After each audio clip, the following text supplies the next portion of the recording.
Oke, selamat siang dan salam jumpa untuk kita semua, terutama kepada anak-anak kami. Salam sehat dari Ibu untuk kita semua. Pembelajaran daring kita lanjutkan, yaitu dari bab optika geometris, yaitu di bagian lensa cembung dan lensa cekung.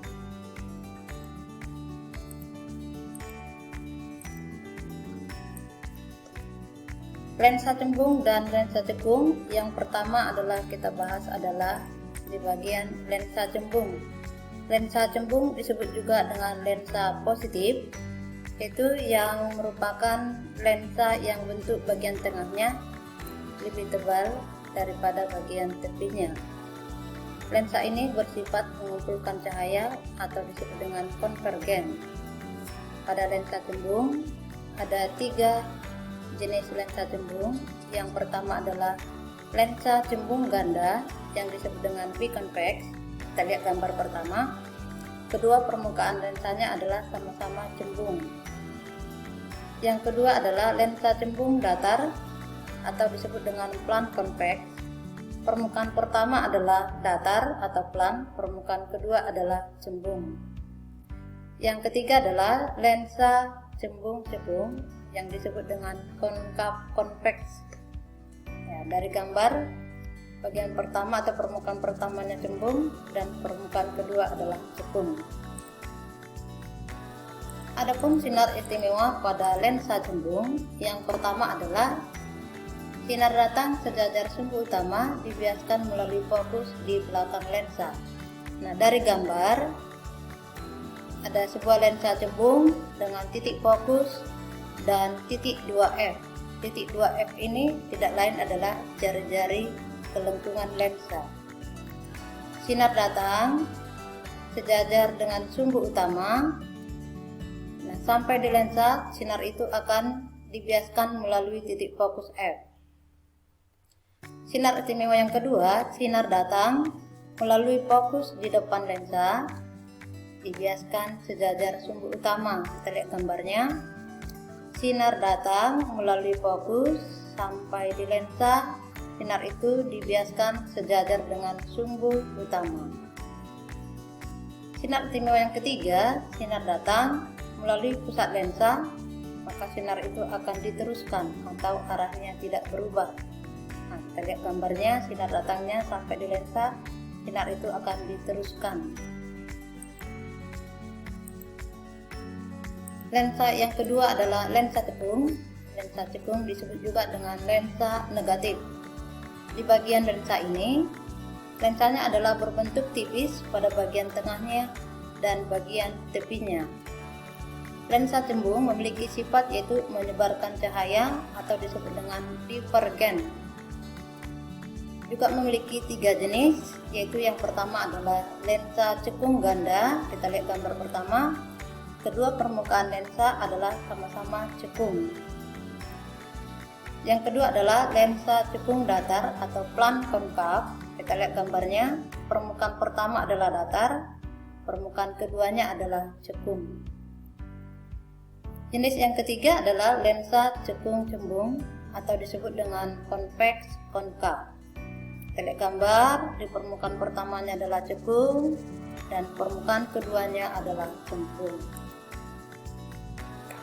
Adapun sinar istimewa pada lensa cekung, yang pertama adalah sinar datang sejajar sumbu utama dibiaskan seolah-olah melalui fokus di depan lensa. Kita lihat gambarnya, sinar datangnya sejajar sumbu utama sampai di lensa, sinar itu akan dibiaskan seolah-olah melalui titik fokus. Jadi kata seolah-olah digambarkan dengan garis putus-putus. Sinar istimewa yang kedua, sinar datang yang seolah-olah menuju titik fokus akan dibiaskan sejajar sumbu utama. Kita lihat gambarnya, sinar datang sampai di lensa. Nah, sinar itu dibiaskan seolah-olah melalui fokus ya di belakang lensanya. Sinar istimewa yang ketiga, sinar datang menuju pusat lensa, maka sinar itu akan diteruskan dalam arti arahnya tidak berubah.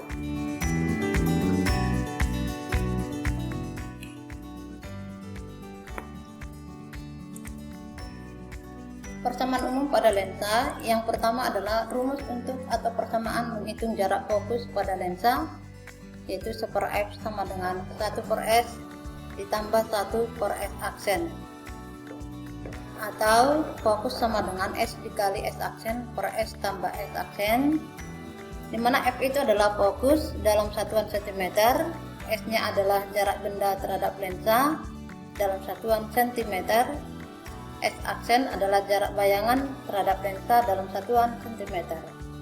Persamaan yang kedua adalah menghitung atau menentukan perbesaran bayangan. Perbesaran bayangan dengan simbol M sama dengan tanda mutlak dari S aksen per S, atau M sama dengan tanda mutlak dari H aksen per H. Dengan M itu adalah perbesaran bayangan, S-nya adalah jarak benda, S aksen adalah jarak bayangan, H adalah tinggi benda, dan H aksen adalah tinggi bayangannya. Kemudian rumus kekuatan lensa atau kuat lensa yaitu P sama dengan 100/f. 100/f berlaku jika fokusnya dalam satuan cm. Nah, kuat lensa sama dengan 1/f itu berlaku jika fokusnya dalam meter. Rumus-rumus di atas berlaku untuk lensa cembung ataupun lensa cekung. Nah, yang harus kita perhatikan adalah perjanjian tanda dari setiap penggunaan rumusnya.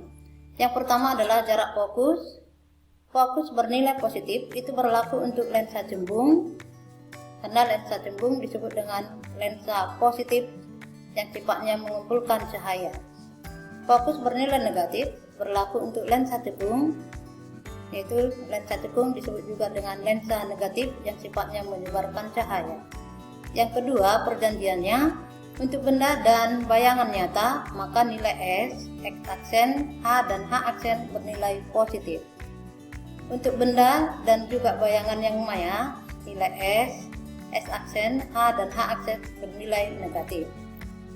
Untuk bayangan yang sifatnya maya dan tegak, maka perbesarannya adalah positif, dan bayangan yang sifatnya nyata dan terbalik, maka perbesarannya bernilai negatif.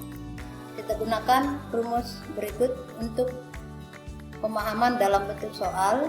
Kita lihat soalnya. Suatu benda diletakkan di depan sebuah lensa cembung yang memiliki jarak titik fokus 8 cm. Tentukanlah jarak benda dari lensa jika diinginkan yang pertama bayangan yang terbentuk terletak 16 cm di belakang lensa. Yang kedua, bayangan yang diinginkan terletak 16 cm di depan lensa. Nah, kita gunakan rumus umumnya tadi. Untuk bagian A, di soal diketahui adalah fokusnya 8 cm dan jenis lensanya adalah cembung, maka fokusnya adalah positif 8. Untuk menghitung jarak benda yaitu S, maka kita gunakan untuk S-nya. Untuk bayangan di belakang lensa, maka sifatnya adalah nyata, maka S aksen bernilai positif, maka nilai S aksennya adalah positif 16. Dengan menggunakan rumus umumnya, maka 1/f sama dengan 1/s ditambah 1/s aksen. Kita menghitung S-nya, maka persamaan menjadi 1/s sama dengan 1/f dikurang 1/s aksen. Masukkan fokusnya 8, kemudian S aksennya 16, maka 1/s sama dengan 2 dikurang 1/16, hasilnya 1/16, maka S-nya adalah 16 cm. Untuk bagian B, bayangan yang diinginkan terletak 16 cm di depan lensa, dalam arti berarti sifat bayangannya adalah maya. Untuk maya, maka S aksennya adalah negatif, itu sesuai dengan perjanjian tanda di atas tadi. Maka untuk bagian B, S aksennya bernilai negatif 16 cm. Nah, kita mau menghitung jarak bendanya, gunakan rumus umumnya.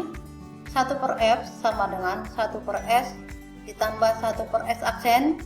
Kita mau menghitung jarak bendanya, persamaannya menjadi 1/s sama dengan 1/f dikurang 1/s aksen, dengan fokusnya 8, kemudian S aksennya kita masukkan negatif 16 karena sifatnya tadi maya, maka persamaan menjadi 1/8 ditambah 1/16. tambah itu berasal dari negatif kali negatif menjadi positif. Maka hasilnya adalah 3/16 dalam arti maka jarak bendanya adalah 16/3 cm. S adalah 16/3 cm supaya bayangannya terletak 16 cm di depan lensa.